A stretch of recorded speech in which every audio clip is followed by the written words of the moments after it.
प्रिय विद्यार्थियों, मैं डॉक्टर संजय भारद्वाज, राजकीय महाविद्यालय Degana, political science BA part third में ये सेकंड पेपर है। और सेकंड पेपर की जब हम शुरुआत करते हैं तो उसका नाम है अंतर्राष्ट्रीय रिलेशन, अंतर्राष्ट्रीय संबंध या इंटरनेशनल रिलेशंस। तो अंतर्राष्ट्रीय संबंध क्या हैं? तो विश्व एक बहुत बड़ा समुदाय है और दुनिया के देश आपस में एक दूसरे के प्रति अपने संबंधों का निर्वाह करते हैं। वो निर्वहन किस तरीके से करते हैं उसके बारे में ये पेपर पूरा का पूरा है। परीक्षा की दृष्टि से बहुत महत्वपूर्ण पेपर है। आप इंटरनेशनल पॉलिटिक्स को या रिलेशंस को कोई भी कंपटीशन में जाएंगे तो इससे संबंधित प्रश्न बहुत ज़्यादा पूछे जाते हैं। तो सबसे पहले हम शुरुआत करते हैं अंतर्राष्ट्रीय संबंध क्या है। तो अंतर्राष्ट्रीय संबंधों के बारे में सबसे पहले अगर किसी विद्वान ने कहा तो उसका नाम है जेरेमी बेंथम। जेरेमी बेंथम ने सबसे पहले इंटरनेशनल रिलेशंस, अंतर्राष्ट्रीय संबंध शब्द का प्रयोग किया। फिर सन 1900 में पॉल रिस्क हैं, उन्होंने एक किताब लिखी वर्ल्ड पॉलिटिक्स, और वर्ल्ड पॉलिटिक्स में इंटरनेशनल रिलेशंस के बारे में उन्होंने चर्चा की। फिर जब हम अंतर्राष्ट्रीय संबंधों को पढ़ना शुरू करते हैं तो इसके दृष्टिकोणों की भी हम चर्चा करते हैं। दृष्टिकोण में जैसे J.W. बर्टन का है, और वो दृष्टिकोण कहता है कि ये दो प्रकार के होते हैं इंटरनेशनल रिलेशंस। एक होता है संकुचित मान्यता और एक होती है उसकी व्यापक मान्यता। तो परीक्षा की दृष्टि से जब हम इस विषय को पढ़ते हैं तो विद्यार्थियों के सामने पहली बात यही आती है कि अंतर्राष्ट्रीय संबंध या इंटरनेशनल रिलेशंस क्या हैं। तो आज हम सबसे पहले चर्चा करेंगे इंटरनेशनल रिलेशंस की। और जब हम इस विषय को पढ़ेंगे तो सबसे पहले हम इसके अर्थ को पढ़ेंगे, इसकी प्रकृति क्या है, इसका क्षेत्र क्या है और इनकी परिभाषाएं क्या हैं। परिभाषाओं में आप देखेंगे सबसे पहली परिभाषा जो है वो एक हार्टमैन की आती है। हार्टमैन कहते हैं अंतर्राष्ट्रीय संबंधों का आशय उन प्रणालियों के अध्ययन से है जिनके द्वारा विभिन्न राष्ट्रीय हितों का सामंजस्य दूसरे राष्ट्रों के हितों के साथ बैठता है। दूसरी परिभाषा है स्प्राउट एंड स्प्राउट। वो कहते हैं अंतर्राष्ट्रीय संबंधों के अंतर्गत राष्ट्रीय सीमा के एक तरफ स्थित वह सारा मानव व्यवहार आ जाता है जो कि सीमा के उस पार मानव व्यवहार को प्रभावित करता है। तीसरी परिभाषा है केनेथ थॉमसन की। राष्ट्रों के मध्य छिड़ी हुई स्पर्धा के साथ साथ उनके आपसी संबंधों को सुधारने या बिगाड़ने वाली परिस्थितियों एवं संस्थाओं का अध्ययन अंतर्राष्ट्रीय संबंधों के अंतर्गत आता है। फिर J.W. बर्टन हैं, वो कहते हैं शास्त्र के रूप में अंतर्राष्ट्रीय संबंधों का कार्य अंतर्राष्ट्रीय क्षेत्र में घटित घटनाओं का निरीक्षण एवं विश्लेषण द्वारा सामान्य सिद्धांतों का निर्धारण है, जिससे कि वर्तमान में अंतर्राष्ट्रीय संबंधों की प्रवृत्ति को समझा जा सके और भविष्य में उनकी संभावित दिशा का पूर्वानुमान लगाया जा सके। बर्टन अपनी परिभाषा में दो दृष्टिकोण की बात करते हैं, एक है संकुचित और दूसरा है व्यापक। संकुचित दृष्टिकोण जो मानने वाले विद्वान हैं वो ये मानते हैं कि अंतर्राष्ट्रीय संबंध विषय के अंतर्गत स्वतंत्र और संप्रभु राष्ट्रों के उन्हीं राजनीतिक सरकारी संबंधों को सम्मिलित किया जाना चाहिए जिनका संचालन इन देशों में सत्ता पर आसीन शासकीय पदाधिकारियों द्वारा किया जाता है। इस दृष्टि से अंतर्राष्ट्रीय संबंध पर विचार हम जब करें तो केवल राज्यों के अन्य देशों के साथ संबंध रखने वाले वैदेशिक संबंधों पर विचार करें, इनसे संबंध रखने वाले संगठनों का अध्ययन करें, अन्य अंतर्राष्ट्रीय या निजी संगठनों का नहीं। जैसे हम संयुक्त राष्ट्र संघ का अध्ययन करें लेकिन हम विश्व मौसम विज्ञान का, विश्व स्वास्थ्य संगठन का, विश्व खाद्य संगठन का नहीं करें, क्योंकि पहला संगठन ही जो है वो राजनीतिक संबंधों से संबद्ध है और अन्य संगठनों का इससे कोई ताल्लुक नहीं है। ऐसे संगठनों के बारे में भी इस विषय के अंतर्गत विचार नहीं किया जाए। लेकिन इसलिए हांस मार्गेंथू, केनेथ थॉमसन जैसे विद्वान मानते हैं कि अंतर्राष्ट्रीय संबंधों का मूलाधार राजनीति है। अंतर्राष्ट्रीय संबंधों के अध्ययन में सामान्यतया अपनाए जाने वाले दृष्टिकोण परंपरा से अंतर्राष्ट्रीय संस्थाओं, अंतर्राष्ट्रीय राजनीति, शक्ति की प्रतियोगिताओं, अंतर्राष्ट्रीय रणनीति और प्रवर्तन प्रक्रियाओं का अध्ययन करता है। लेकिन अब व्यापक दृष्टिकोण की हम बात करें तो इसमें राजकीय संबंधों के अतिरिक्त अंतर्राष्ट्रीय संबंधों के अंतर्गत राज्यों के मध्य स्थापित होने वाले सभी प्रकार के संबंधों का अध्ययन किया जाता है, चाहे वह राजनीतिक हो या गैर राजनीतिक, शांतिमय हो या युद्धमय, कानूनी हो या सांस्कृतिक, आर्थिक हो या भौगोलिक, सरकारी हो या गैर सरकारी। तो अंतर्राष्ट्रीय संबंधों में सभी प्रकार के संबंध आ जाते हैं। अब इसकी हम प्रकृति की चर्चा करते हैं। तो राज्यों के आपसी संबंधों का विवेचन ही अंतर्राष्ट्रीय संबंध है। इन शब्दों से वास्तव में विभिन्न राष्ट्रों के संपर्क, सहयोग, क्रिया प्रतिक्रिया का बोध होता है। तो संबंधों के जाल का अर्थ है, जर्मन कहते हैं, अंतर्राष्ट्रीय संबंधों के विद्यार्थी को मनोविज्ञान, अर्थशास्त्र, राजनयिक इतिहास, विधि शास्त्र, समाजशास्त्र, भूगोल, विविध भाषाएं, संवैधानिक इतिहास आदि का ज्ञान होना अत्यंत आवश्यक है और साथ ही भौतिक विज्ञान का भी होना चाहिए। क्विंसी राइट कहते हैं, अंतर्राष्ट्रीय संबंधों में एक चार्ट प्रस्तुत करते हैं जिसमें 23 विभिन्न विषयों का प्रांकलन अंतर्राष्ट्रीय संबंधों के क्षेत्र में करते हैं।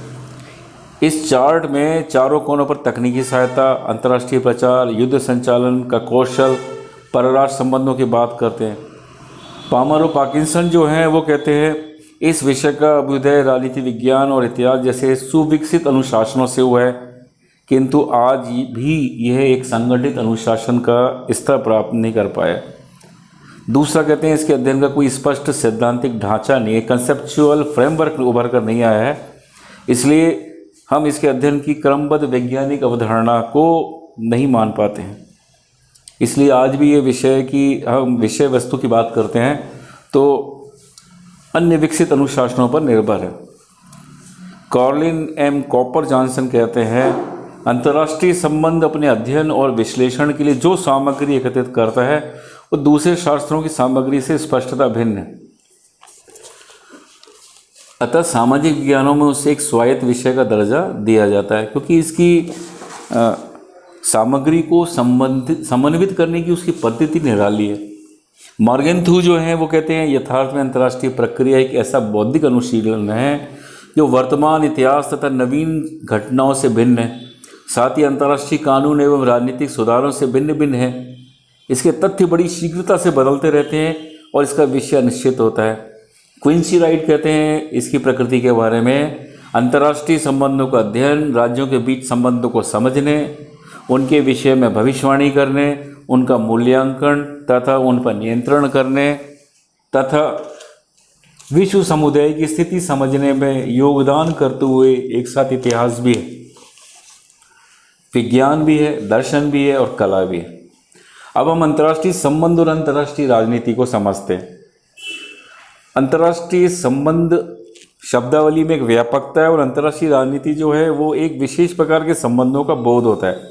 अंतर्राष्ट्रीय संबंध आप देखेंगे ये विस्तृत बहुत व्यापक है, इसमें अंतर्राष्ट्रीय संबंधों की विषय वस्तु भी आती है। अंतर्राष्ट्रीय संबंध क्या हुआ, राष्ट्रों के आपसी संबंधों के सभी पहलुओं का अध्ययन करता है, राजनीतिक, गैर राजनीतिक, शांतिमय, युद्धमय, आर्थिक, भौगोलिक, सरकारी, गैर सरकारी। जबकि अंतर्राष्ट्रीय राजनीति मतलब राष्ट्रों के केवल राजनीतिक संबंधों की बात करेगा। दूसरे शब्दों में अंतर्राष्ट्रीय संबंधों के राजनीतिक पहलू को अंतर्राष्ट्रीय संबंध कहा जा सकता है और अंतर्राष्ट्रीय संबंधों की व्यापकता के कारण उसके अंतर्गत वे संबंध भी आ जाते हैं। तो अंतर्राष्ट्रीय संबंध जो है अंतर्राष्ट्रीय समाज के सभी सदस्य राज्यों के मध्य सभी प्रकार के संबंधों का परिचय कराता है, जैसे ट्रेड यूनियन इंटरनेशनल हो गई, अंतर्राष्ट्रीय रेड क्रॉस, टूरिज्म, अंतर्राष्ट्रीय व्यापार, आवागमन, संचार, अंतर्राष्ट्रीय नैतिकता। और अंतर्राष्ट्रीय नैतिक राजनीति का इससे कोई संबंध नहीं होता है।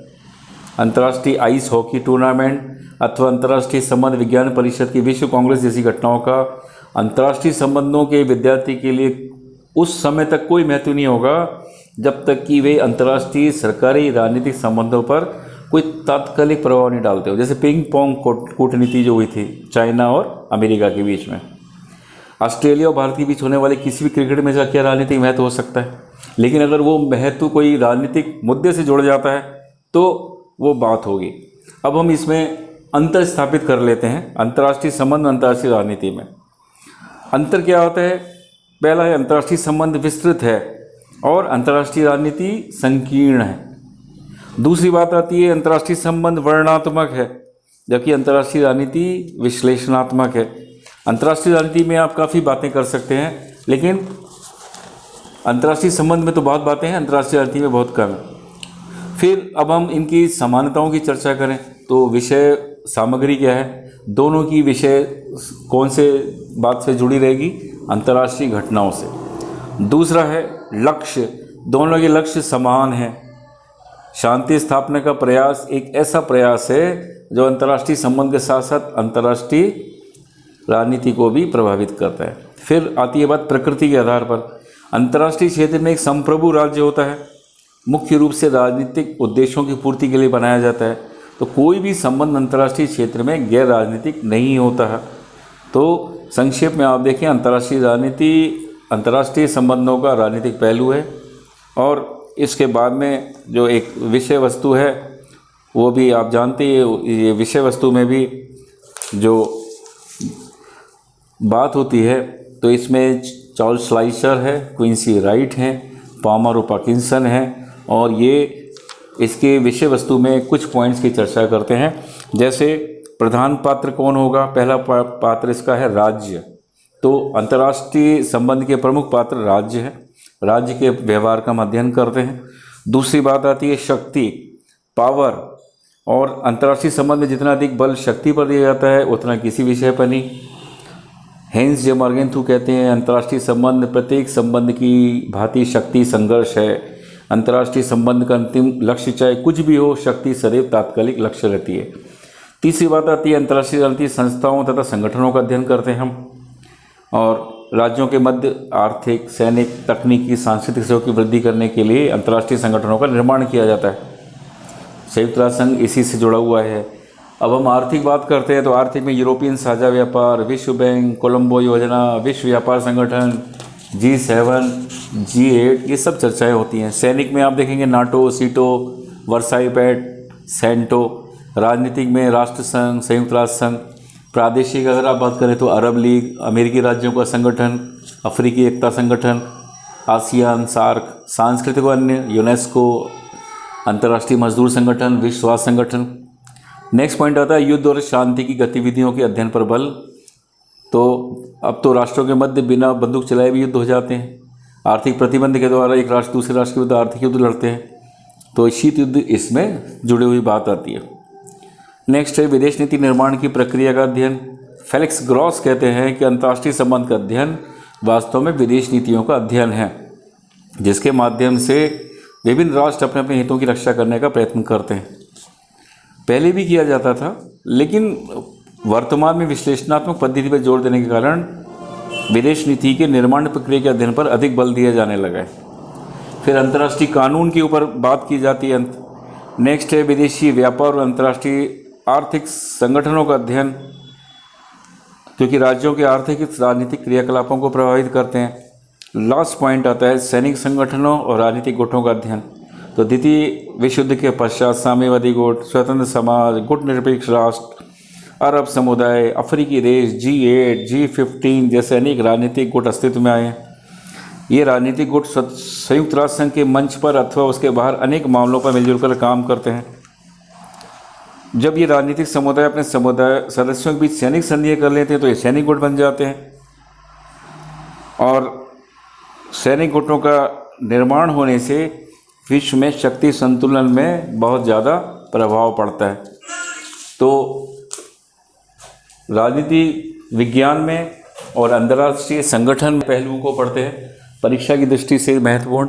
और एक राजनीतिक वैज्ञानिक जो एक स्टूडेंट BA पार्ट 3 में आता है और वो पढ़ने का प्रयास करता है अंतर्राष्ट्रीय राजनीति को, तो उसको बड़ा अच्छा लगता है कि वो क्या पढ़ रहा है।